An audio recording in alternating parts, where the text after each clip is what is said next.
Hello, everyone. I am Li or Yiling. Everybody call me Yiling. So I am an assistant professor at the HKUST. And so today I'm very happy to be the moderator at the ICANN-XU Talks. And I'm also very honored that I got to invite a few of the experts in the field of the wearable or point of care biosensors, bioelectronics, all working toward more of like the healthcare applications. And so today we have three speakers and two panelists from diverse fields. Also, for the speakers, we have Professor Zhu Jia from UESTC China, and also Professor Li-Chia from National Yuanming Tung University in Taiwan, and also Professor Seiichi Ohta from University of Tokyo. And also we have two panelists, Professor Ming from the HKUST, which is my colleague, and also Professor Saif Khan from NUS joining the talk. So yeah, so as I am working on more of like the wearable devices, point of care devices toward the healthcare applications, I am actually very interested in like the status and also trying to understand how everybody is doing, and also you have some experts to kind of come together to talk about what their views towards the current healthcare research areas. So without further ado, we will be starting with the first speaker here, Professor Zhu Jia from the UESTC of China. He is an assistant professor at the School of Materials and Energy Engineering at UESTC. And he received his PhD from Penn State University and continued his postdoc there until then he joined the UESTC. And his research group is known for the materials design and scalable fabrication of skin interface electronics for pathogenesis and visualized clinical care. So today he will be giving a talk on novel flexible electrochemical sensors for visualized clinical care. So yeah, Professor Zhu Jia, the stage is yours.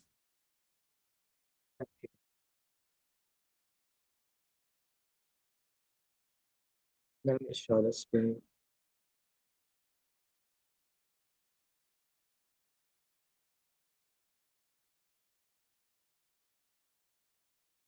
Hey everyone, can you see my slides? Okay. Thank you for Yin's introduction, and thank you for Professor Zhang to organize this talk, which is a precious opportunity for us. So I really appreciate. And today I will introduce our research group work on novel flexible electrochemical sensors for visualized clinical care. And I'm Jia Zhu from University of Electronic Science and Technology of China. Here is an outline of my presentation. As you know, wearable electronics had been a research hotspot in recent years. It can be used in human-machine interfaces, robotics, military, and wearable devices, space technology, and most importantly, clinical care. It has been found that the market of wearable electronics has been growing in the past 10 years, and it continues to grow in the future. So we are considering this situation, and we really want to apply wearable technology in clinical applications, because I was told by a colleague in medical school that they have very formidable challenges in clinical areas. For example, in traditional clinical care, it's most based on blood drawing, which is invasive and expensive. Also, it has significant time delay. So we are thinking about use the wearable technology to address these challenges, because the wearable electrodes are very compact size, and also it can work wirelessly. And we hope to use this technology to achieve real-time and continuous monitoring of very important physiological condition and biomarkers. So today I will introduce one aspect of wearable electronics, which is wearable electrochemical sensors. Wearable electrochemical sensors has a very simple structure. There can be 2 electrodes and 3 electrodes. And in most of the cases, we incorporate microfluidic channels with the sensing units.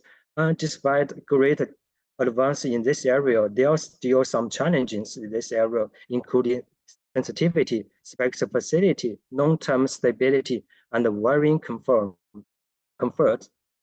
So in recent years, our research group has been focused on laser-induced graphene. We found that it's a very useful materials in biosensing because it has very high porosity and its intrinsic flexibility once it fabricated on polymeric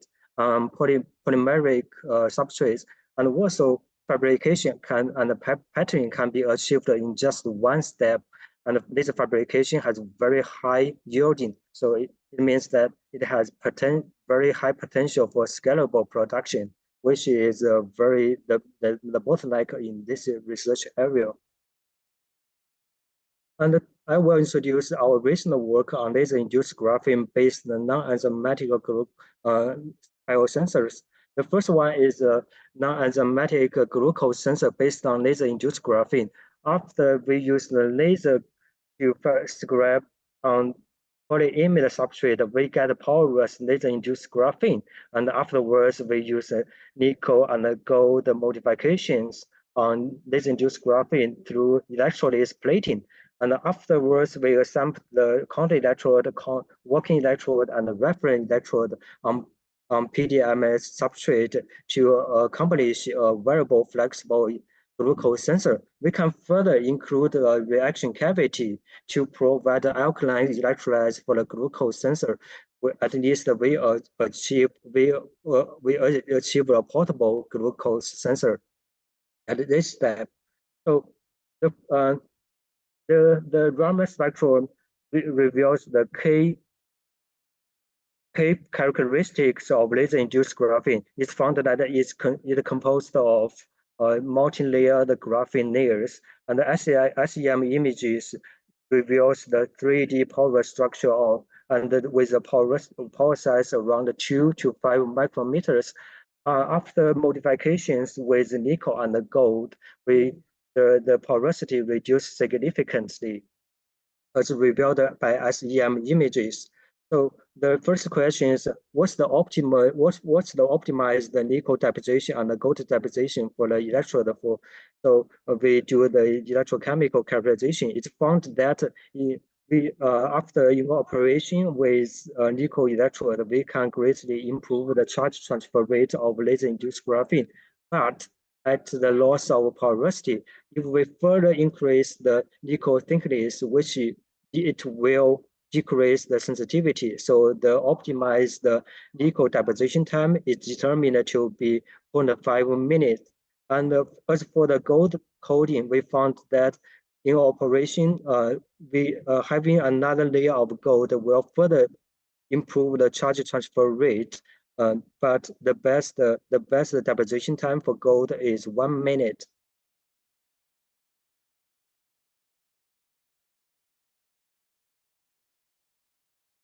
So afterwards, we do the electrochemical characterization with CV, and the CV curves reveals the glucose oxidation potential is around 0.5, but we still need to get the optimized potential in coronal amperometric measurement.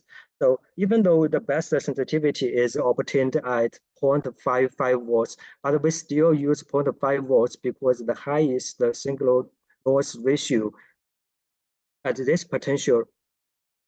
And as expected, the non-enzymatic glucose sensor based on transition metal or metal oxide is highly pH dependent. It found that this sensor has higher sensitivity at basic solutions, but it still works at a 0.5 pH value. And also we test the sensitivity in the beaker and in the reaction cavity. We found that the sensor performance has negligible difference. And it means that the reaction cavity can provide the required alkaline environment for glucose sensing. So in this way, we can fabricate a portable non-enzymatic glucose sensor. And also we tested the mechanical robustities and the bending deformations. So it shows negligible difference of sensor performance under deformations or even cyclic deformations. It also has very good selectivity towards glucose compared with other interferons such as ascorbic acid, dopamine, uric acid, etc. So we are considering we get the non-enzymatic glucose sensor. So we want to further improve the sensitivity and push the detection of limit forward based on two considerations. The first one is the biofluids had very complex compositions. For example, the pH value in various biofluids can change from acid to alkaline, and the biomarker, the concentration of biomarkers can be as low as a micromolar. So we want to use another way to address this challenge. So we in the following works we use the organic electrochemical transistor to amplify the signal. So the idea is pretty simple. We want to use the transconductance of OECT for the amplification. So in finally we get the improved sensitivity and the detection of limits. So the working principle of OECT-based non-enzymatic glucose sensor is depicted by the left panel. So the glucose oxidation happens at the gate electrode will change the effective potential applied on the channel, which is P dot PSS, and which it will change the oxidation state of P dot PSS as a constant. The glucose concentration can be determined by measuring the conductivity or resistance of the channel. So in this way, we achieve the high sensitivity, highly sensitive and stable non-enzymatic glucose sensor. The fabrication can be accomplished in 3 steps. The first step is the patching of source and the drain electrode for the channel for the OECT, and the second step is the P.PSS coding and the patching. The last step is the fabrication of the gate electrode with a carbon dioxide laser, and followed by gold modifications. And laser scribing has the advantages of large scale production and low cost, but photolithography can be adopted at the same time for the higher precision. And in this work, we use a different way for the gold modifications. We use the galvanometric reduction because a better uniformity can be achieved with this method. And so we also found that the gold nanocluster morphology can be changed by the precursor concentration. From low to high, we found the gold modifications can changes from nanospheres to nanoflowers and finally to nanoflake. Electrochemical characterization reveals that the incorporation of gold nanocluster can greatly enhance the reactivity while maintaining the porosity of laser-induced graphene. And as expected, the gold nanocluster laser-induced graphene electrode has highly pH-dependent sensing performance. Higher reactivity is observed at alkaline environment, but surprisingly, we found that the detection of limit at a neutral solution, which has a pH value of 7.4, can still as high as 0.01 micromolar, which is much higher than the traditional three electrode configuration, which I will show later. So we compare the performance of two devices. The first one is based on 3 electrode configuration. The second one is based on OECT configuration. So we compare the detection of limit. We found a huge significant improvement on the detection of limit by using OECT configuration. For example, at the 7.4 pH value, the detection of limit of OECT can be four orders of magnitude higher than the 3 electrode configuration. We also compare this sensor with other nanomaterials-based non-enzymatic glucose sensor. Our sensor still has the highest detection limit in the neutral solutions.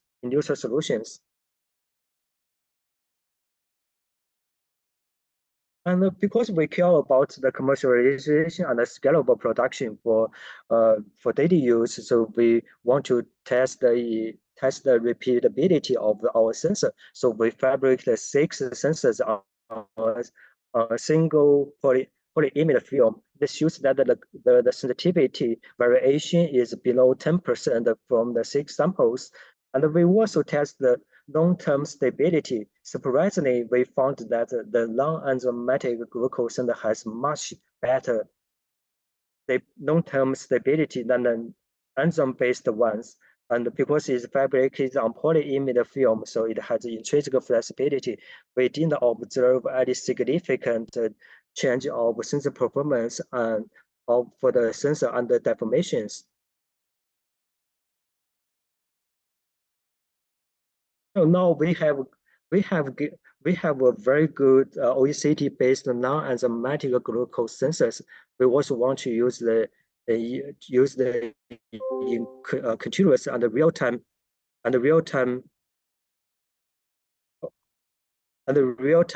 glucose sensing. So we integrate it with microfluidic channels.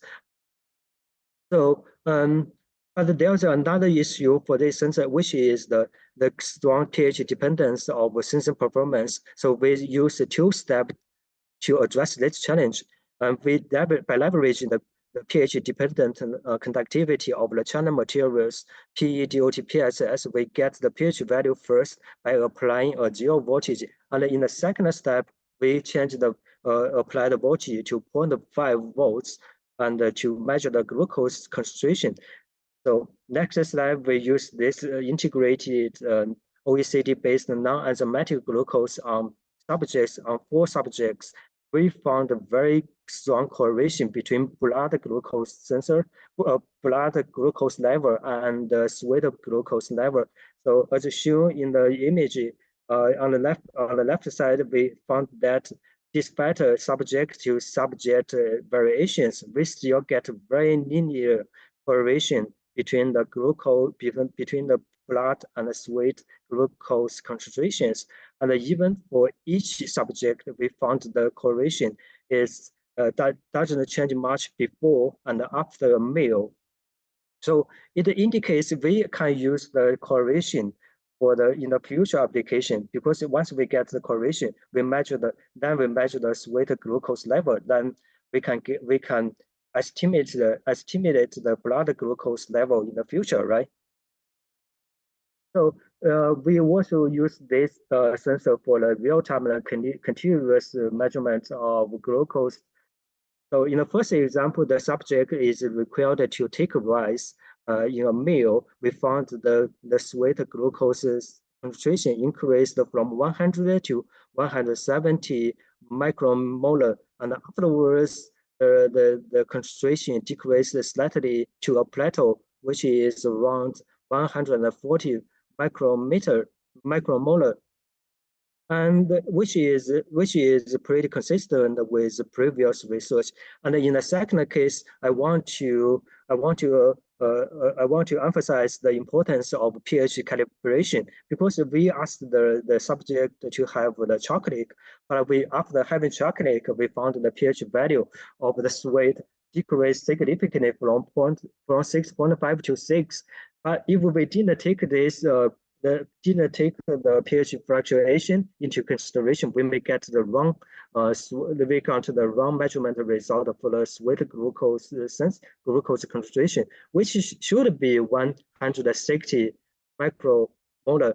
But if you don't consider the pH change, you will get 190 micromolar. So after you use the correlation between the sweat and blood glucose concentration, you may also get the wrong answer for the blood glucose concentration. So it can be concluded that glucose, blood glucose level can be obtained from the sweat glucose sensor by leveraging the correlation. And also the pH self-calibration is very important because you don't know what change, how the pH will change in the electrolyte, such as the sweat. So you have to do it iteratively during the measurement to improve the measurement accuracy.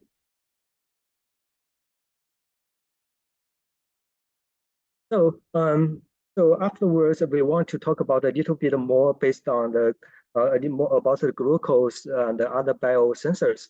So, as we know, stretchability and the gas permeability and adhesion is three very important measures of skin interface device because it can improve the welding, the well comfort, but also the measurement accuracy. With this ambition, we introduced a composite which based on PEIE and PI powder and PDMS. The PEIE can reduce the cross-linking density of PDMS, which in this way we can increase the adhesion strength of the composite. The PDMS in the composite offers mechanical stretchability. PI powder is a laser-induced graphene precursor. By using the composite, we can fabricate a multifunctional unit on a single patch. It can be used for the biopotential measurement, pH, glucose, lactate monitoring, and also in other functions like thermotherapy and antibacterial, which I will show in the following slides. And so compared with the another two alternatives, which the first one is the laser-induced graphene on polyimide film, which is the brown color, yellow-brown color, and also the transferred LIG to PDMS on the left color side.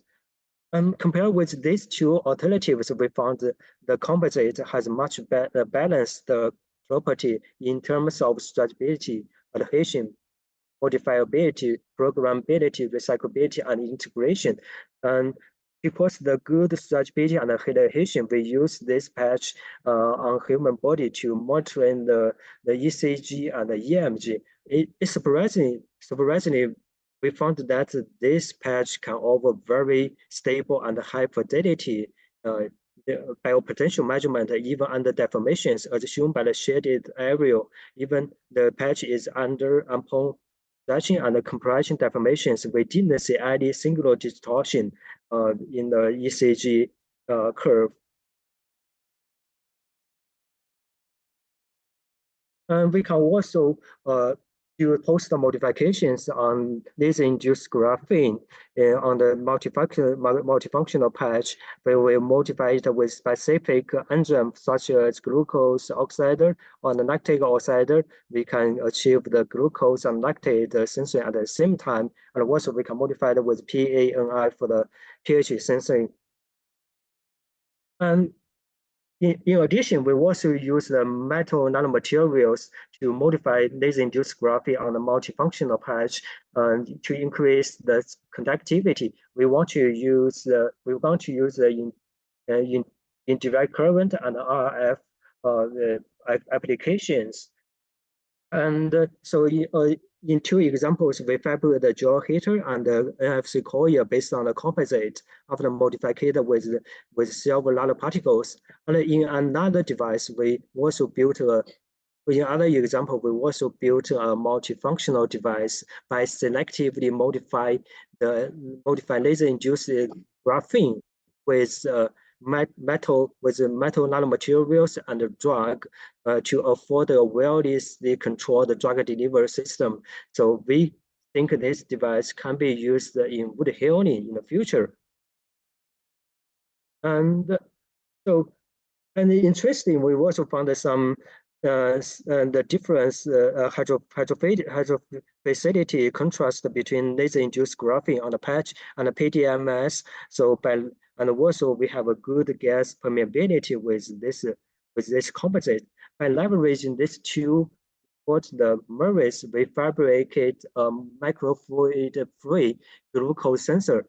So you can imagine when we have the sweat on the skin, because the because the hydropholicity contrast between the Lig and the PDMS, the sweat will be sampled to the sensing area. So in this way, we can achieve the glucose sensor without using microfluidic channels.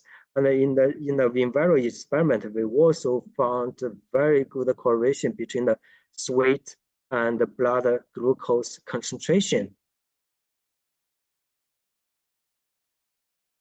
And as a in the last section, I will introduce a little bit extra electrochemical sensor based on metal oxide thin films.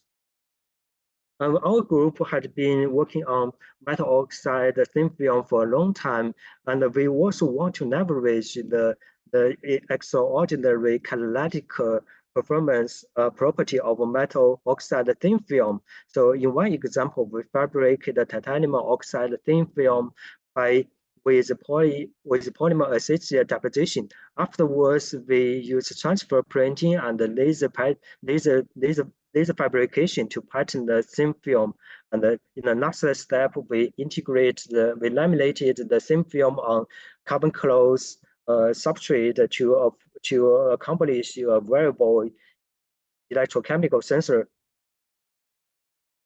So in the first example, we use the titanium oxide thin film in the dopamine sensing. As you can see, with the increase in dopamine concentration, the peak height increases dramatically. But at the same time, we also found the peak location shift with the pH value.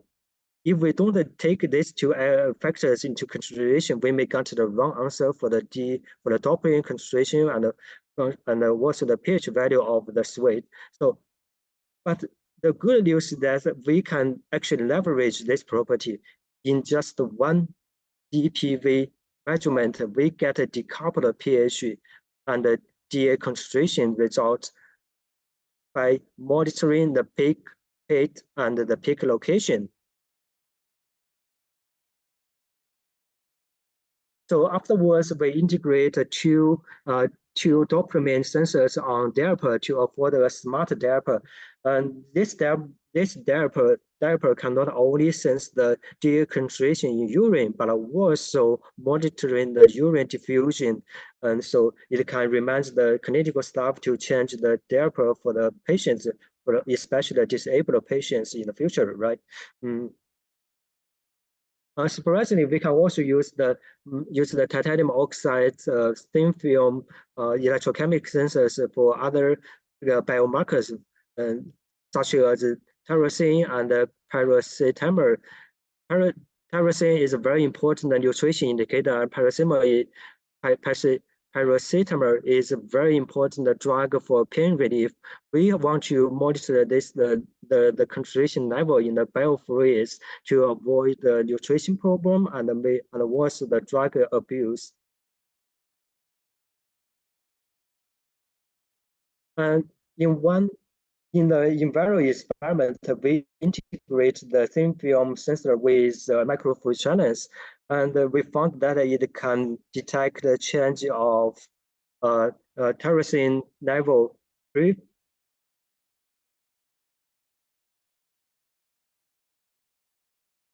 very accurately.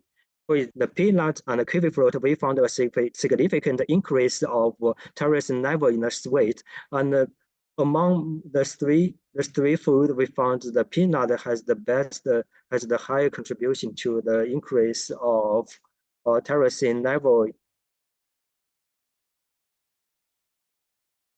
So I want to introduce a little bit more about our future work. We want to build a self-powered flexible sensor performance because the battery had been a bottleneck for flexible sensors. So we want to leverage the ubiquitous electromagnetic energy in the atmosphere. We want to harvest this energy and to power the biosensors.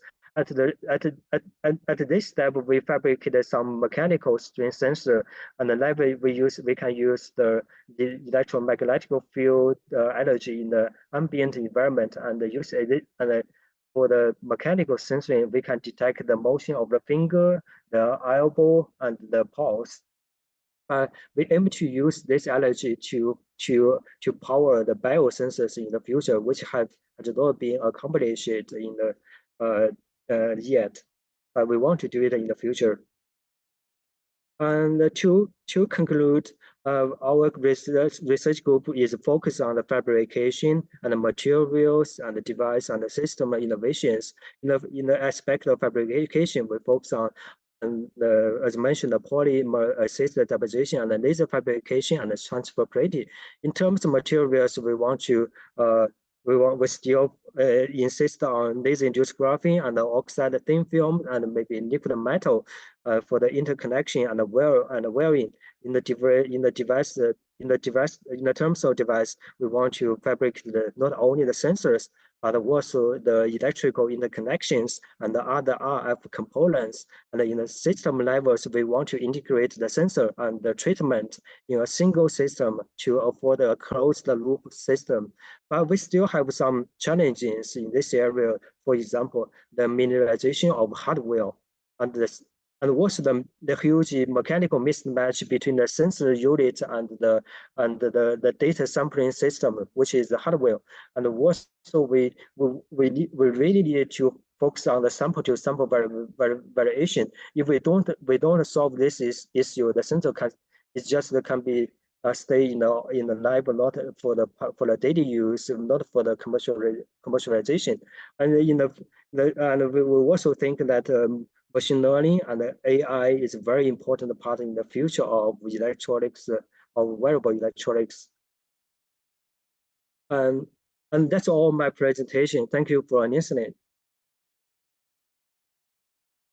Yeah, thank you.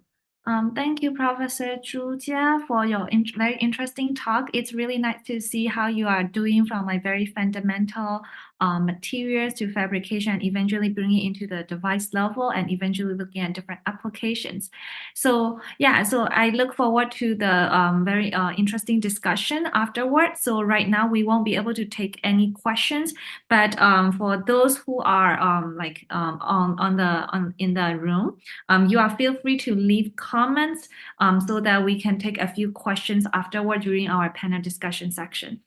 And right now, let us invite the next speaker, Professor Li-Chia from, he's an assistant professor in National Yang Ming Chiao University, Taiwan, and he received his PhD from Electrical Engineering and Computer Science at UC Berkeley.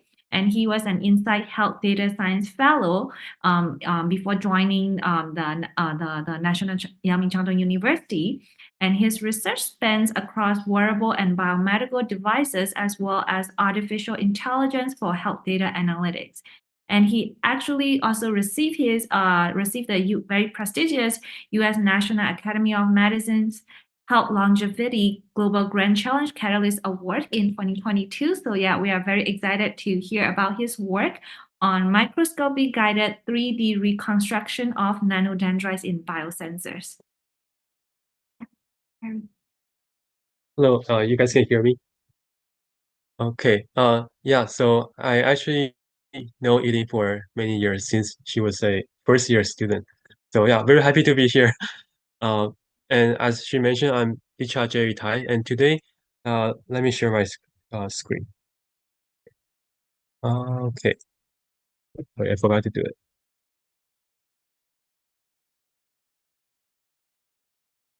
Okay, so it should be coming.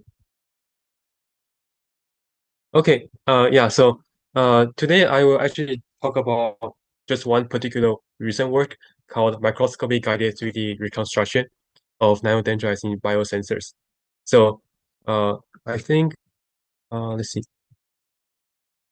So if I move to my second slide, if you guys can see, so I will actually talk about, introduction, I will talk about how we go from biomedical sciences to nanodendrites, and then how we got from initially wearable sensors towards 3D computational simulation. So there's a personal story connected to everything that we do here. So what's the personal story? First, why biomedical sciences and sensors? When I was about 3.5 years old, I was diagnosed with a disease called ITP. It's called immune thrombocytopenia. essentially it was a virus attack and my blood platelet level was very low. So in the worst case scenario, my platelet level was only 1% or 2% of the normal amount. So that was a very scary situation. Imagine like if your computer has only 1 or 2% battery left, you'll be running towards your power cord. So what happens when you only have 1 or 2% of your platelet level? So and then for this situation, how was my disease identified? What happened was actually one of my kindergarten classmates, he accidentally bumped into my face, and I got a very bad bruise on my face. And that wasn't normal, right? Because normally, if you bump into someone, you wouldn't just get a very bad bruise right away. Well, that happened to me. So my parents was very suspicious, and they took me to the hospital. And then I was diagnosed of ITP. This story I was eventually recovered. Because of this, I saw the value of early diagnosis, even though it was a very painful one. So later on in my life, I wanted to put into my time and my energy into developing my biomedical sensors for early detection. Okay, so now electrochemical sensors, I will talk about it more later. But first, I'm interested in electrical chemical sensors for wearables for a few years. And as you can imagine, first of all, the combination of wearables can enable data analysis to provide information for health monitoring. But those on the market are often used to track more external metrics or physical metrics such as your heart rate or your ECG signals. So we look into elusive biomarkers. We are interested in sensors that can tell us more about things like in the molecular level. So for this reason, we focus on electrochemical sensors, and then hoping that eventually those ones can provide more insight into a person's health status for diagnosis and eventually for treatment as well. Now that connects us to nanodendrites. For electrochemical sensors, we are lucky to be able to integrate nanodendrites into our platform. So here is just one example. This platform uses a 3-electrode system. As you can see on the top left, our 3 electrodes. If we put it into a cross-sectional view, like figure B, then you see we have so working reference and counter 3 different electrodes. In this case, for the working electrode on the left one, we modified it with cytochrome P450 to B6, or you can call it CYP2B6, as the enzyme to facilitate the oxidation of nicotine molecule. And then right below it, you see the thing called AU gold dendrites, nanodendrites. And this is something that's very interesting. So if we look into it deeper in figure C, you see that this kind of dendrites, they can expand the physical morphology, the volume, and also the surface area of our gold components. So this kind of nanodendritic structures will be grown on top of our existing electrode to improve the surface area and then eventually the sensor sensitivity as well. So because of this potential usage, we got interested in looking into nanodendritic structures. Okay, so we go from biomedical sensors to wearables to electrochemical, and then now we are finally talking about nanodendritic structures. So I will skip some parts. We know experimentally we see the wonderful effects of having nanodendrites. It just improves our sensors sensitivity detection limit in many different ways. So I skip those parts, but I will talk about how we grow these nanodendrites, and then how we can mostly talking about how we can use computer simulation to help us understand what's going on, and then eventually help us have a different tool to look into this material. So okay. Okay, so here you see we have two different sources of images or data information that we can get. So first, we have the 2D scanning electron microscopy SEM top view coming down, and then we also have another one called just two-dimensional side view of our nanodendrites. So those two different sources of information we try to combine them at the boundary. So at the boundary, they need to match. The boundary conditions, they have to match connecting at the edges, connecting the two different sources of images. So, and I'll discuss more details in just a moment. And then using those two kinds of information, we construct a 3D nanodendritic structure using the simulation parameters we determined based on the previous matching of the boundary conditions. And then from there, we can construct our three-dimensional structure and then compare with our SEM images as well as to see if we can use it for future applications. Okay, so and then one thing to note is this for this kind of computer simulation, we'll be using multicolor simulations, and then I also discuss more as well. Okay, so so page 8, we look deeper into our assumptions and approaches. The boundary conditions we are matching are the linear densities calculated from our respective views. First, for the SEM top view, we find the areal or area density by computationally counting the patches within each frame. By assuming the density distribution is homogeneous, we take the square root to find the linear density lambda. And then secondly, from the side view simulation, the linear densities can be calculated by counting the dendritic pixels covered by our two-dimensional side view. And for this side view simulation part, there's a sticking probability parameter, and by properly tuning this parameter, we will allow it will allow us to get matching linear densities for this part. And then from here, we'll be able to do the multicolor simulation to grow a 3D dendritic structure based on the parameter we decided on the left side. And then once this is complete, we'll go back to check if this three-dimensional model indeed give us the correct number of dendritic densities from our SEM images. So this is the overview, and we'll go deeper into our multicolor simulation part, as well as the tuning parameters part. Okay, so page 10, briefly, before jumping into multicolor simulation, I think it's helpful to discuss what's going on, like when we grow dendrites. So here we have the Hell-Shell flows. It's defined as the flow taking place between two parallel flat plates separated by a narrow gap satisfying certain conditions. So it doesn't matter what you have inside. Say if you have a circle or if you have a plate in between or whatever it is inside, they have to satisfy this Hell-Shell flow condition. And this is similar to what we have when we have counter-electro and working electro when we try to grow our dendrites. Those two things, they can form parallel plates with very narrow gaps. And then this will be similar to the situation we described earlier. And then practically, when we grow dendrites on the left side, we have the working electro as well as the counter electro on top.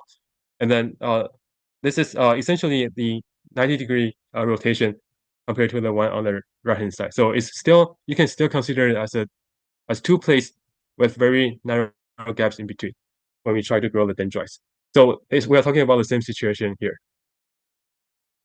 Okay, so and then for Hell-Shell flow, they have to so with skipping some derivations, we know this kind of flow, they have to satisfy the Laplace equation with the Laplace operator over P will be equal to 0. So P is the fluid pressure. Keeping this one in mind, we'll talk about diffusion limited aggregation, DLA, and then connect them together eventually. So for our nanodendritic growth, we know is related to diffusion limited aggregation. So for this kind of thing, DLA, they have to satisfy also the diffusion equation. As you see on the right-hand side, the concentration is dependent on time as well as space. So we see gradient partial derivative of C over T related to the space on the right-hand side, where our C is our concentration and our V is diffusion or mu diffusion constant. And then the second step is assuming a steady flux. So once the system becomes steady, then our left side C over time will have to, the change of C over time will be 0. which means on our right-hand side, our the Laplace operator over C will also be 0. So this is the same pattern we saw earlier, where we have the Laplace operator over C 0, similar to the one we saw earlier with Laplace operator over P is equal to 0. So they are essentially the same situation here, and that's why we can connect our diffusion limited aggregation to the Hill-Shore flow or the nanodendritic growth situation described. Okay, so here just a brief summary part about our theory. So they are this same thing, Hill-Shore flow and our diffusion limited aggregation, both described by Laplace equation. And because of it, this DLA can be simulated by our multicolor simulation, where the particle aggregation, in our case, is the gold particle, is based on a random walk process. So because of this, we can utilize computer simulation to understand the dendritic growth. Okay, so what happens when we do a multicolor simulation? On the two-dimensional part, we start from a base layer of gold particles. With each iteration, we have the particle coming in, injected into this frame, and they are allowed to have translational movement randomly in 4 different directions. The left side, left, right, up, and down. And then we also set a sticking probability P, where every time a particle comes in, it will hit or it will come into an existing structure. And then this sticking probability will also change depending on how many neighbors you have. So if you have 2 neighbors or 3 neighbors, then there will be 2 times or 3 times the probability of sticking. So to explain this part, I put it here. Say so everything, all the boxes on this screen, they are gold gold particles. The gray color ones, they are existing structures, and then the gold color one is the new one coming in. So if you have only one neighbor, then we say the sticking probability is only P. If you have 2 neighbors, then we say it's 2 times P, because it has a higher chance, 2 times chance of staying or sticking onto this structure. And then lastly, if you have 3 neighbors, then we say it's 3 times P of the probability. Okay, so once our 3D model is constructed based on the previously matching 2D 2 different sources of 2D information, then we can of course rotate our model, or we can move around to look at it. In particular, we look at the case of top-down and taking the cross sections to find something similar to what we saw earlier from our SEM images. So here we are just taking some examples showing 8 different cross-section views at different heights of these dendritic structure. Okay, so more results of our reconstruction result. Here, we constructed our 3D structure. We calculated the densities and double-check to make sure that the values coming from this 3D model are indeed similar to those one we looked at earlier from 2D experimental SEM images. And this is consistent across the images we took. Here are just a few examples. They are all within 10% difference, demonstrating the validity of our model. Okay. And then what else can we do? Now we have this reconstructed 3D structure. We are curious to see if we can use it to do something more. Say we want to estimate the upper limit of the dendritic structure densities. So for this part, we can tune the probability variable P to change the dendritic densities. And as we do so, we observe a maximum value of around 74 or 75% linear density. So once we have this value, we go back and survey all the dendritic densities out there in the literature and try to build this table showing different values of densities observed experimentally. So the goal is to see if our estimated upper limit of our dendritic density is indeed higher than most of the things that we saw experimentally from across different literature. And indeed, so far we saw that those values experimentally are lower than the ones we found with our computational model. And this gives us an additional confidence regarding our model, which means our model is able to make a pretty fair or pretty good prediction or reconstruction of what's going on inside this dendritic structure from a computational point of view. So hoping that with this model, we can use it for more applications. Say if we want to combine it with other materials, then instead of doing everything experimentally, we can first use this computational model to help us save time, resources, and money before we jump into experiments or fabrication part. Okay, so talking about some of our future work ideas, preliminary, we wanted to add a few things. For instance, previously we talked about nanodendritic structures, dendrites. But not just dendrites, we want to consider different things, say nanorods, nanosphere, or different morphology of our nanostructures. We can do so by trying to restrict the growth conditions, the angles permitted in our simulation. In experimental aspect, if we change the concentration or if we change other like applied potential parameters, then it can also potentially change our morphology of the dendrites or the nanostructures we grow. So in practice, sometimes we see a mix of different things, not just one particular nanostructure. For this reason, we are trying to figure out if we can change our computational simulation in a way that will allow multiple kinds of structures coexisting in the same frame. So here are left side is just showing examples, ideas of like what if we have nanorods and nanosphere along with our nanodendritic structures, or on the right hand side is just a nanosphere and so on. So those are some of our basic ideas regarding this aspect of the research. Okay, yeah. So so today I mostly just focus on one particular paper for this part.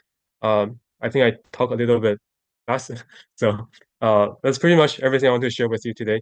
I do want to acknowledge many different people.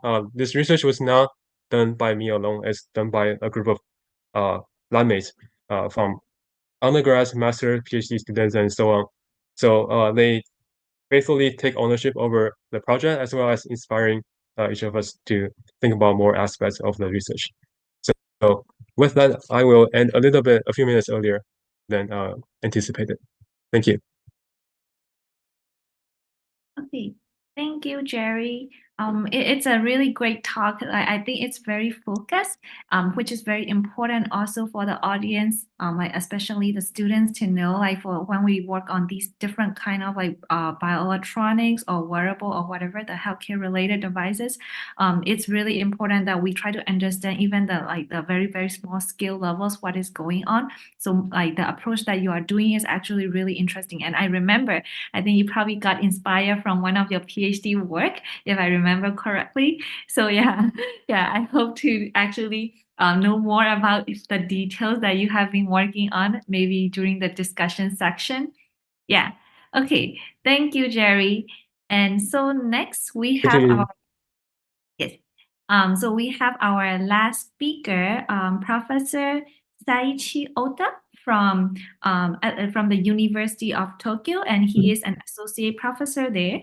And he received his PhD from University of Tokyo and did postdoc at the University of Toronto. And his research group focuses on disease diagnostics using nanoparticles. So a little bit different from what Jerry has been shown. So it will be also very interesting.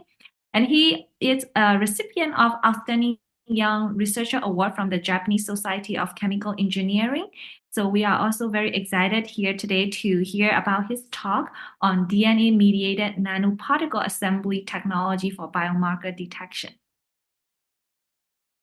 Thank you for the introduction. So first, I'd like to thank the Professor Ning Yan as well as Yimin Singh for giving me this great opportunity to talk. So let me share my file today. What?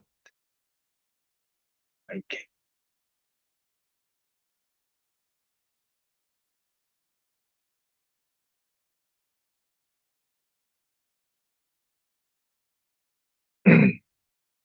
Okay, so Today, I'm going to talk about the DNA-mediated nanoparticle assembly technology for biomarker detection. And this is Seiichi Ohta from the University of Tokyo.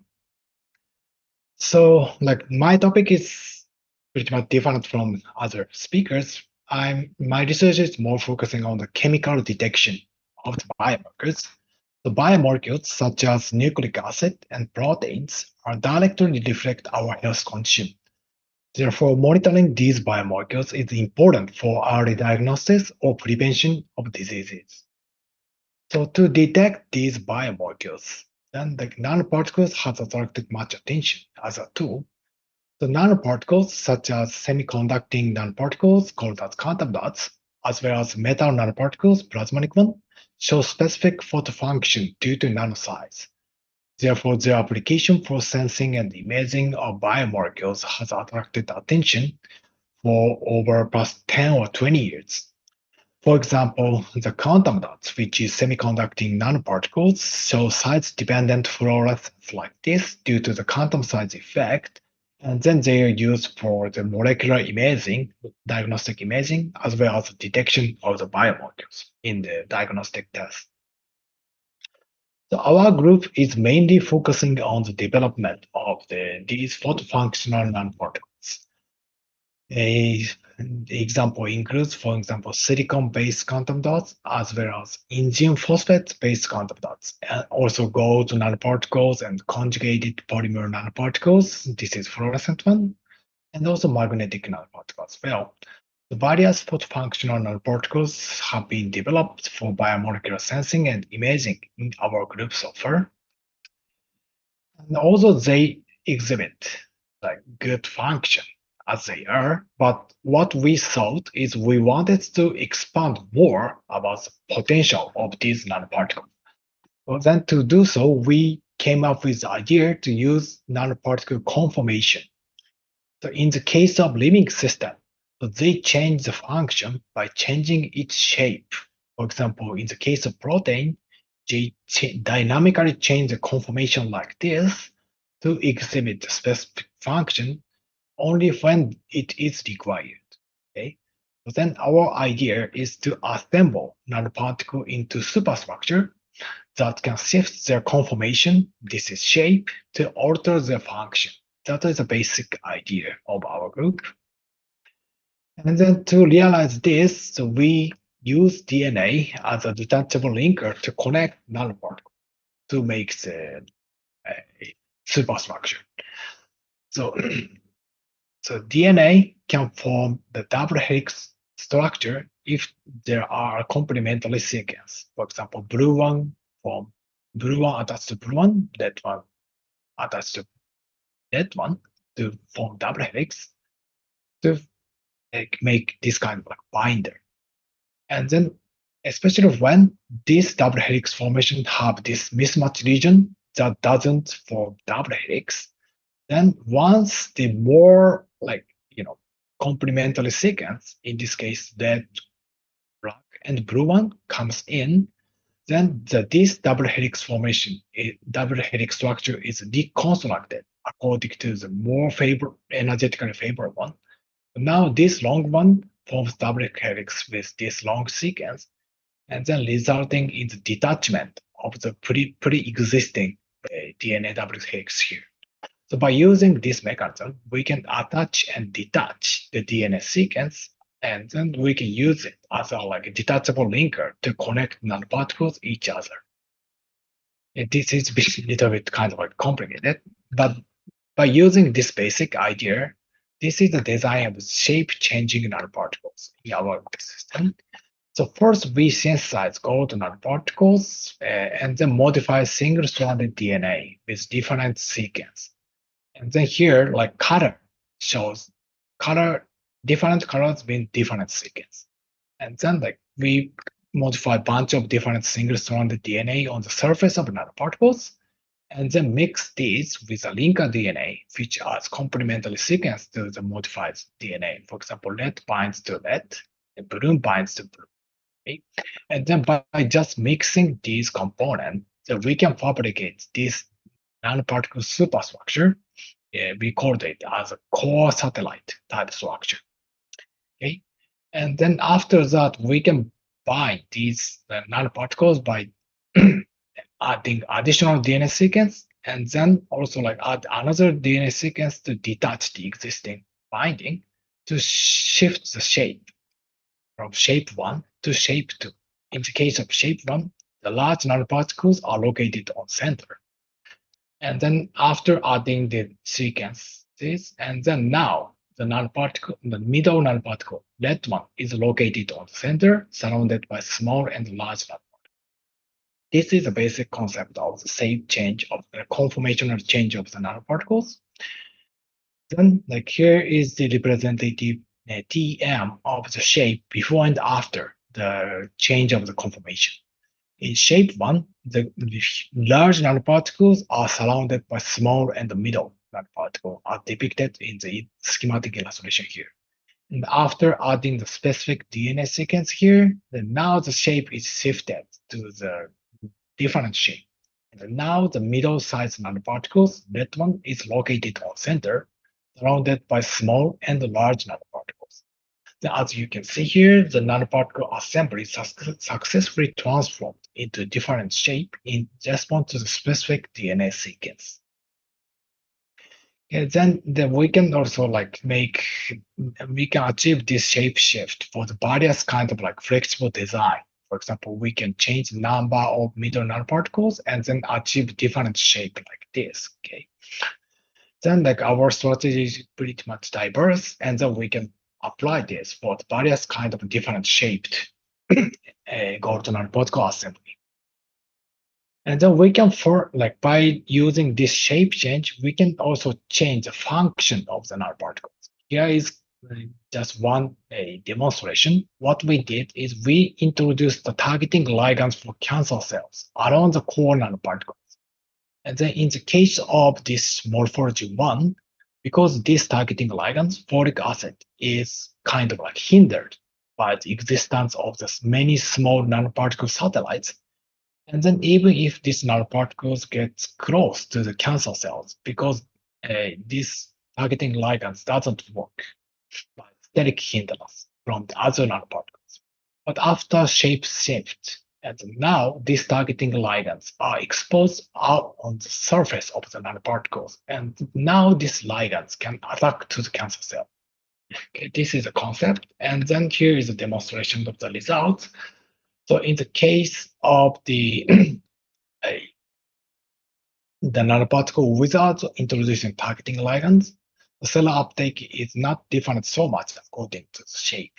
But after introducing the targeting ligands, the cancer cell targeting ability is shifted so much compared with the shape 1 and shape 2.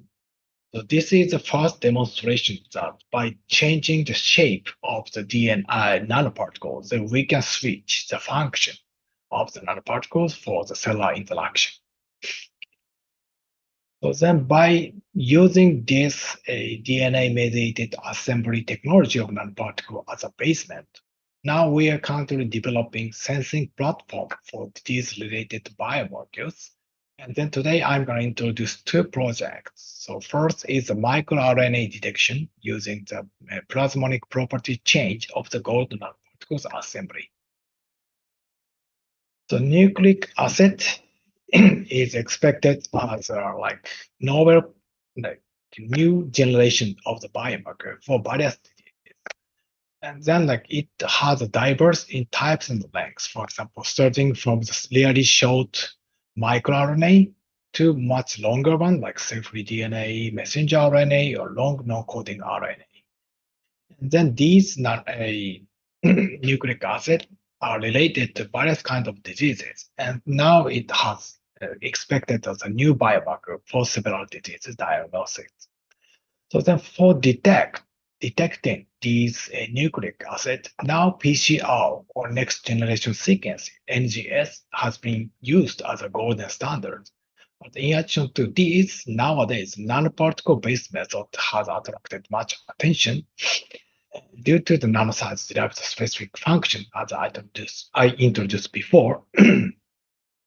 So then representative example is use of gold nanoparticle. Gold nanoparticles shows strong red color due to the localized surface plasma resonance.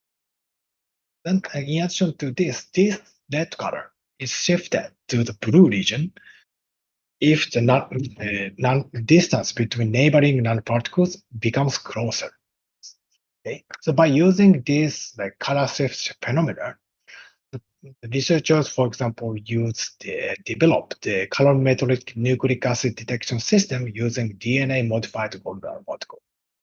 So they modified the gold nanoparticle surface with single-stranded DNA that can bind with the target oligonucleotide. And once this biomarker comes in, then aggregation of gold nanoparticles is induced by the double helix formation, resulting in the change in the color of the solution from red to purple. So this is a convenient method, and then we can just confirm the existence of the biomarker by just looking at by eye. But the limitation here is only short oligonucleotide. Typically less than 24 bases could be detected by this aggregation-based method, because if we use longer sequence as a target, then even if gold nanoparticles are bound together, but it is far enough, and then not induce a color change like this. Okay? And also quantification has been difficult because of the uncontrolled aggregation. Because this system causes huge aggregations there, and then particles immediately start sedimenting down on the bottom like this, and then it is difficult to quantify the concentration of biomarker by using the color. Okay? These two are the major limitation of the existing method. So then what we came up with is by reversing the strategy from dispersion to aggregation, like this dispersion to aggregation strategy to a controlled aggregation to dispersion by using the DNA-mediated nanoparticle assembly technology that we developed before. So we use this core satellite structure assembly as a starting point in our strategy. And then by locating the gold nanoparticles close each other, then we can make the purple color by the plasma coupling there. And then in response to the target nucleic acids with various lengths, then dissociation of the gold nanoparticle assembly was introduced, and then resulting in the color change from purple to red. So this is an inverse, reverse strategy from the previous one. And then by using this core satellite structure as a controlled aggregation state, then we can quantify the concentration of target DNAs by preventing the precipitation. Okay? And also employing the strand displacement strategy, as I introduced before, so we can detect not only short oligonucleotide but longer DNA target for achieving the colorimetric detection. So here is the example of the form TM observation of the formed nanoparticle assembly. So by using bound gold nanoparticle with different sizes, then we can make core satellite type nanostructures like this. Okay, and then by properly designing this gold nanoparticle assembly, we can disperse these nanoparticles in response to specific target nucleic acid. Here is the example of the TEM before and after addition of the biomarkers. Now you can see that all of the nanoparticles are now dissociated.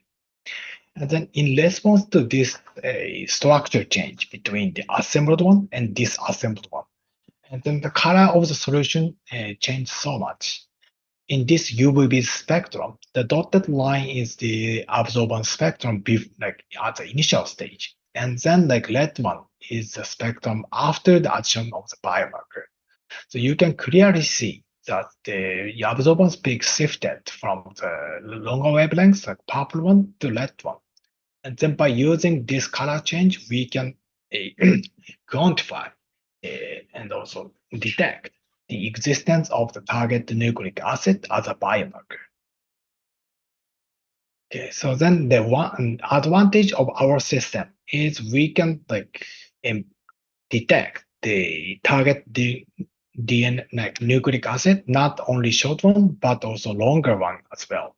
So here is a demonstration of the absorbance time change of the absorbance peak, like with different lengths DNA target. Here is a short one, middle one, and long one. So we confirmed that the reaction proceeded with time for all the model DNA targets from short to long. But we also found that the reaction rate was different depending on the length and reaction region of the target DNA sequence. Okay, and then so by examining the reason of this, like length-dependent reaction kinetics of the dissociation, we found one unique finding. So here is the result of our insight monitoring of the dissociation behavior of gold nanoparticle assembly by using the environmental SDAM. So then, our initial expectation is the satellite small nanoparticle structure one by one and isotropically. But what we found is this dissociation occurs isotropically, and then once one satellite is dissociated, and then reactions start from this specific point, and then nanoparticles dissociate one by one around the initial point, resulting in the anisotropic structure of the gold nanoparticle assembly. So that's why the reaction kinetics was slower. Okay. And then as a lead potential mechanism, we think first that in this reaction system, static hindrance of the long DNA sequence limits the reaction rate of dissociation because the target DNA is much longer than the space between these, and then it is difficult to diffuse inside the reaction point. But once one satellite is dissociated by the reaction, it is more easier for the next sequence that comes in around this reaction point, right? And then more reaction occurs around this point, and then resulting in an isotropic dissociation with a self-catalytic manner. So once the reaction started, and then it can accelerate more and more. That's why the reaction was first slow and then eventually accelerated like this. That's what we found. But anyways, from the practical point of view, the point here is we can measure the target DNA with different lengths. But then we further get forward to for the demonstration of the quantification of the actual disease-related biomarker for our system. So we chose microRNA, MIR21, which is a cancer-related biomarker as a target. And then here is the time change of the absorbance as a function of the target concentration. So now you can see the reaction speed got faster with the increasing target concentration. And then by measuring the initial reaction rate as a kind of beginning slope, then here is the relationship between the target concentration and the reaction rate here. So you can clearly see the linear relationship between the target concentration and then reaction rate.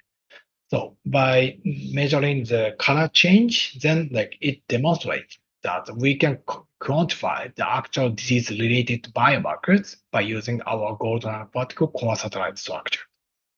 Okay.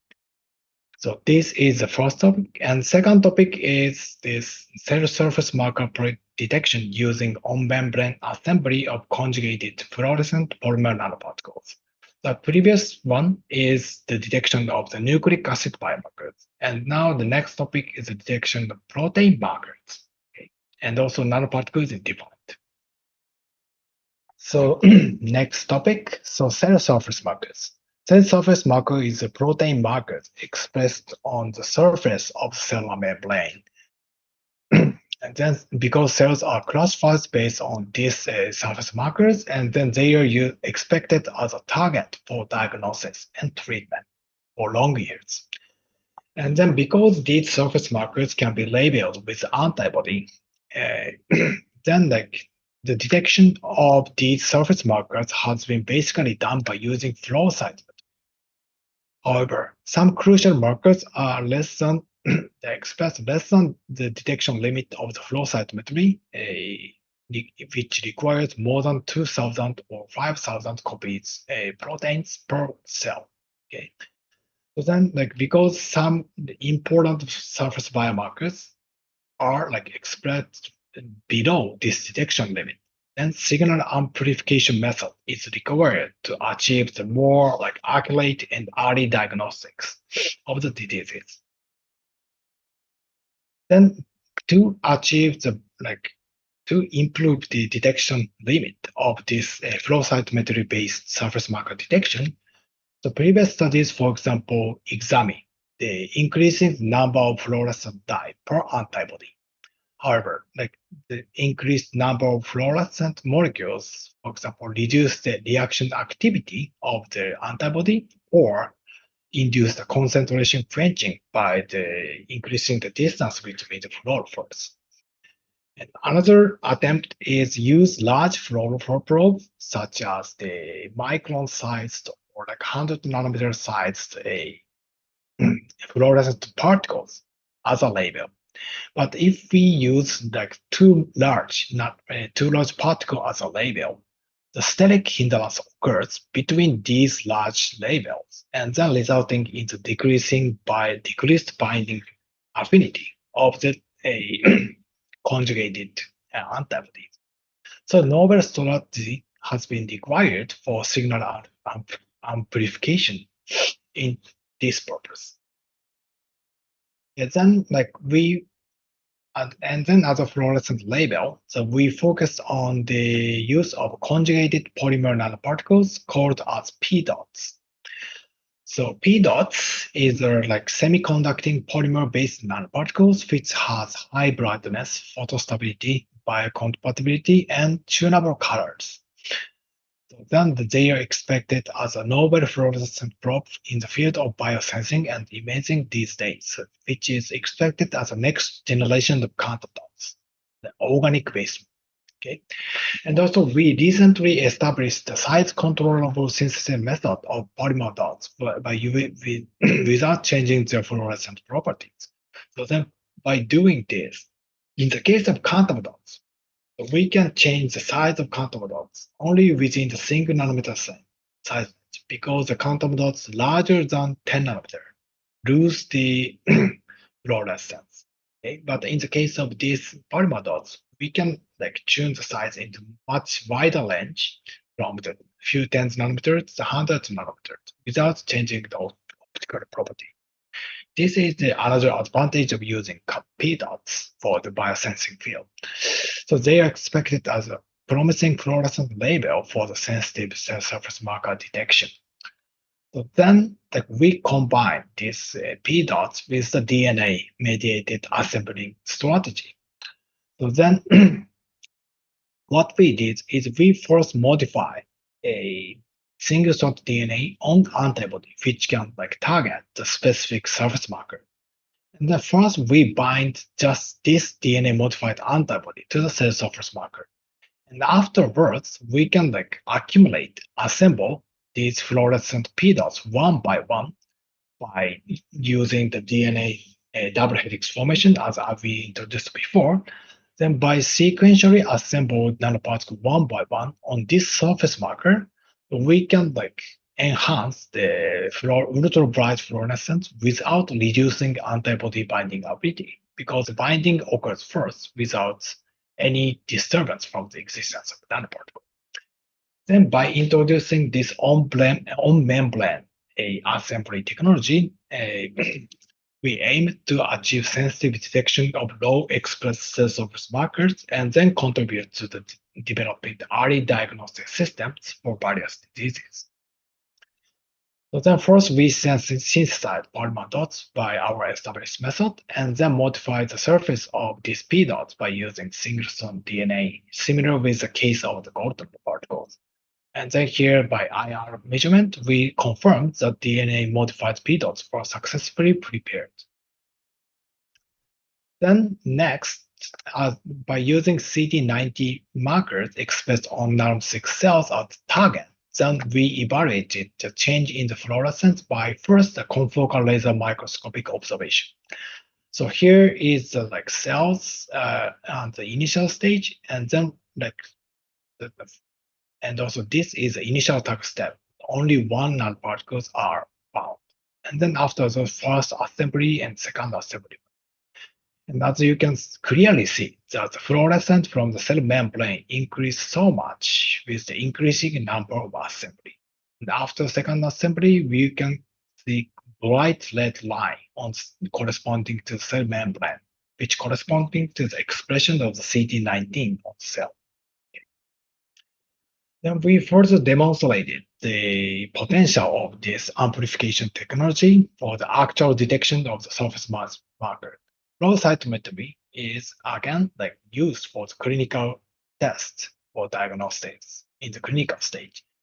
So then we introduce our technology to see if we can actually detect, enhance the detection sensitivity of the flow cytometry based surface marker detection. So here is the result. Here is the flow cytometry detection result, and the x-axis shows the fluorescent intensity in log scale, and here is the y-axis counts represents the counts of the cell.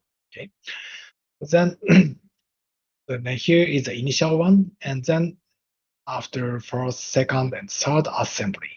Now, as you can clearly see, by repeating the assembly round, then the fluorescence increased in one by one. Okay? And then as a result, 36-fold enhancement was achieved by 2 rounds of assembly. And also sensitivity was enhanced for more than 100 times compared with the conventional fluorescent dye-based method. Okay? By doing this, they are expected for diagnostics using low expression markers. So finally, here is acknowledgement. This is members of our lab, and also the acknowledgement for my funding source. And then thank you for your kind attention. Thank you, Professor Ohta, for your amazing talk. It's really great to see how you can play along with these nano assembly to actually make the detection really nice and very sensitive. So I believe there are we have speakers, and the audience probably will be very interested in knowing a little bit more details of your research as well. So yeah, so right now we have all the 3 speakers completed their talks. So then we will move on to our next section, which is the panel discussion. So let me just quickly share.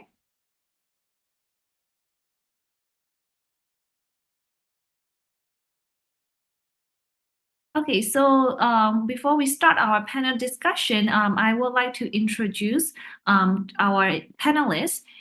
Firstly is Professor Ming from the Hong Kong University of Science and Technology, and he received his PhD from the chemical engineering from the MIT. And now he is the professor at the Department of Chemical and Biological Engineering. He actually just stepped down from department head a few months back. And his research interests lie in the interface of molecular engineering, materials engineering, molecular biology, data science, and healthcare, quite a lot. And in particular, in the areas of the nucleic acid-based bioengineering and disposable and point-of-care biosensors and bioelectronics. And he is also the founding president of a newly established Asia-Pacific Biomedical Engineering Consortium in partnership with 6 universities in Asia-Pacific region. And next is we have Professor Seiichi. He is a professor of the chemical engineering and also head of the Department of Chemical and Biomolecular Engineering at the National University of Singapore. And he received his PhD in chemical engineering from MIT. And his research focuses on reimagining the next generation of sustainable, efficient, and intelligent molecular manufacturing processes with a focus on microfluidic-based technology. And Professor Khan has held technical leadership roles within the Pharmaceutical Innovation Program Singapore and a countrywide industry academia consortium with major industrial partners in the pharmaceutical like Pfizer and also agri-chemical like Syngenta sectors. So yeah, I am very happy to have two prestigious panelists here joining our panel discussion along with the speakers. So I can stop sharing, I guess. Okay, so firstly, so I'm just checking like the speak. Okay, now we have all the speakers show up already. So I mean, show up on the screen finally. Okay, so firstly, I just so before we go to the speakers and the panelists talking about, I'm just wondering because I cannot see the audience have any questions. So if the audience have any questions, please feel free to leave like messages in the meantime. So then while we are waiting for the audience to ask questions, maybe we can start the discussion among ourselves first. Yeah. So yeah, so I guess anyone, if there are any questions that you would like to give, we can do so right now. Yeah, maybe I can start. So thank you very much, Professor Ning, for inviting me to serve as a very prestigious panelist, along with Professor Saif Khan, who is a new department head of chemical engineering in the National University of Singapore. So it has been a privilege and honor to listen all these three exciting talks from our younger generations. And the first talk that the Professor Jia Zhu gave a very stimulating discussion on how the wearable can impact the healthcare community, followed by Professor Jerry Tai from Taiwan, talk about how you can use nanodendrite together with Monte Carlo simulation that can improve the sensitivity, leading to the necessary limit of detection for specific biosensors. I believe that the disease that you mentioned, that hopefully through the development of biosensors, that people would have a tool for early diagnosis, then have the better therapeutic means that reduce the suffering.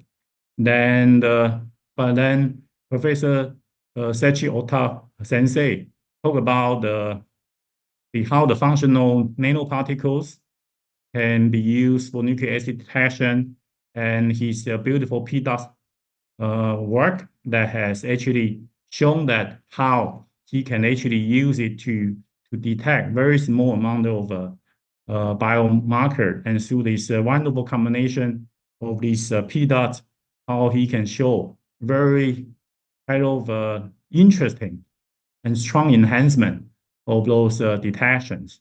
So that particular technology seems to be very, very promising for making immediate translational impact.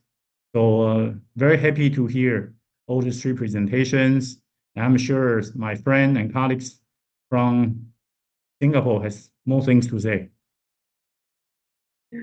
Thanks, Yiming, and thanks, Eileen, for the invitation. Really, I'll just echo what Yiming said, but also add that the range of approaches that we saw in the talks, right? The three different talks, it's a very broad diversity of approaches, but all towards a similar problem, right? Essentially, detecting molecules early, whether it is physiological markers, blood markers, but essentially the same goal, right? So it's fascinating to see also multi-scale, multidisciplinary approaches, whether it's from the material science perspective or the chemistry perspective, right? So very fascinating. What I'd like to maybe ask each of the speakers is, in each of their ecosystems, right? Because this work is situated in their respective ecosystems, how much effort and how much support do you have to translate some of these exciting outcomes to really reach patients? That would be interesting to hear how the different ecosystems work, right? Whether it's Japan or Taiwan or China.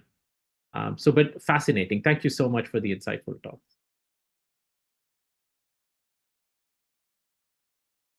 So yeah, so Professor Khan just have raised a question. So maybe any of the speakers would like to take it first. Yeah, I also actually echo what Saif just mentioned. For example, Professor Zhang Zhu's talk, right? You show very beautiful laser-induced graphene-based electrode, Yes. and you show very sensitive non-enzymatic glucose sensor. But nevertheless, for real use, that most important part, probably one of the most challenging part, is the hardware part, which you actually mentioned at the very end. You showed a very nice tattoo-based e-patch on the skin. Like, you know, my friend Joanne has shown many of the e-tattoo work. And however, the system integration, also the I/O interface, remain to be very, very challenging. So can you share some light on how you are going to address those issues? Yes. Sorry, I didn't have the slides, but I understand your question, which is the sensor unit, the connection between the sensor units and the hardware connection is very important, right? So you need to consider the electrical connection. You also need to consider the mechanical mismatch between the software device and the hardware. So at this stage, we still use the flexible connection to connect the hardware, which can be a PCB and also maybe a FPCB and connected with the sensor unit. And we can do some encapsulation on both ends. And at this stage, we are using this sensor on patients in the hospital. For example, we use the sensor on the skin to connect the sweat and sense the biomarkers in sweat. But also we can use it in the urine sensor. For example, we put the sensor inside the urine bag for some patients who have lost the ability to, for the lateral urine, how to say, if we put the sensor inside the urine bed, we can also detect some key biomarkers in the urine. So that's what we have done so far. But I think the most important thing about the biosensor is that we are still concerned about the accuracy and maybe the interference from other biomarkers. So we need a large quantity of data to correlate with the sensor result from the blood and set up the data sheet, the data sheet to get the correlation between the biomarkers in the sweat or in the urine or in the saliva, whatever. Once you set up the data set, and we are confident to say, hey, in some case, in not very emergent case, we can use the measurement results from the biofluids and then blood to make some good prediction and also help the doctor to make the right decision in the future. Yes, so I think we also did some work on the industry design to make the device more comfortable and reliable at the the interconnection between the sensor units and the hardware. And also, I think if we spend more time to optimize the circular design, maybe the chip design, we can decrease the size and with a lower power. So in that case, it may help to mitigate this issue in the future. That's my answer. Thank you. Yeah, they seem to be very reasonable. Yeah. So good luck on your research, your product development. Yeah. Yeah. Yes. So Jerry, I found that your talk is very focused, right? Pretty much like your personality. So I'm just curious that for nanodendrite work that you mentioned to improve the sensor sensitivity, right? I guess the nanodendrite, it offers higher surface area at least. So I'm just wondering that if I want to improve my sensor, do I really need to do so much of the detail calculation? Do I need to have a very nice structure in order for sensitivity improvement? Or that's just like, you know, your standard, right? You want to make it very very predictable how the nanostructure will work. But I'm just saying that for the sensor's performance per se, would you really need such a high kind of accuracy of how the dendritic structure will grow and so on and so forth? Yeah, thank you, Professor Xin, for asking. I think I can maybe try to tackle the question in two different ways. First way is just out of curiosity. I want to know what's going on. But then secondly, I think maybe to answer your question more, I today I talk about the more computational theoretical part, but there's another experimental part that's going on that I didn't talk about. So maybe I'll briefly talk about that one so you see the connection between the two. So the experimental part, we are working with a hospital in Taichung, like a hospital, major hospital, to tackle Parkinson's disease patients. So for those one, we look at the medication they take, which is levodopa, and for that levodopa drug, the concentration is pretty much very low. So it requires very high quality sensors like to detect low concentration of levodopa on those patients. So in the past, it was difficult for us to achieve such a low detection limit for a lot of our sensors. So what we did was we just used brute force. Like we fabricate 100 sensors and then 10 of them was good. We took the top 10 and then we gave it to our volunteers. Well, then we realized this is first like wasting our money and then wasting our time. The fabrication takes a long time from nanodendrites to, and then the protein enzymes we added on top, and then the whole thing just took a lot of time. So we wanted an approach to help us be more efficient, and that was why we integrated this computational theoretical part into our investigation. We wanted to see if we can improve this sensor fabrication such that we can produce higher quality sensors with higher efficiency, higher yield for our experimental part later on, that's happening right now. So yeah, so maybe that will connect us to I guess both sides. Okay, yeah. Yeah. Great. Yeah, I'm sure that there's some connections, and the work is very beautiful. Yeah. So I have another question to my friend Ohta Sensei. As we all know that the quantum dots received Nobel Prize, right? Including the Professor Monji Bowindi, whom I took quantum chemistry from him. He also is one of the recipients. And so I just wondering that is your P dots better than the Q dots? And what are the pros and cons of your P dots compared with the quantum dots? Okay. So first of all, quantum dots is still great. So in terms of, for example, the quantum efficiency, the quantum dot is much brighter, unfortunately. In the case of P dots, now the quantum efficiency is around 20 or 30%. So in terms of brightness, still quantum dots has higher potential for this. But for safety, that is a great issue. In the case of like usual quantum dots, for example, cadmium selenide one, because of the content of the cadmium and other heavy metals, including selenide and other things, then it's difficult to be used in there, for example, not only in our body, but also even for the outside body, because now the environmental safety is now limited more and more, especially in the Europe. So use of cadmium is totally prohibited right now. So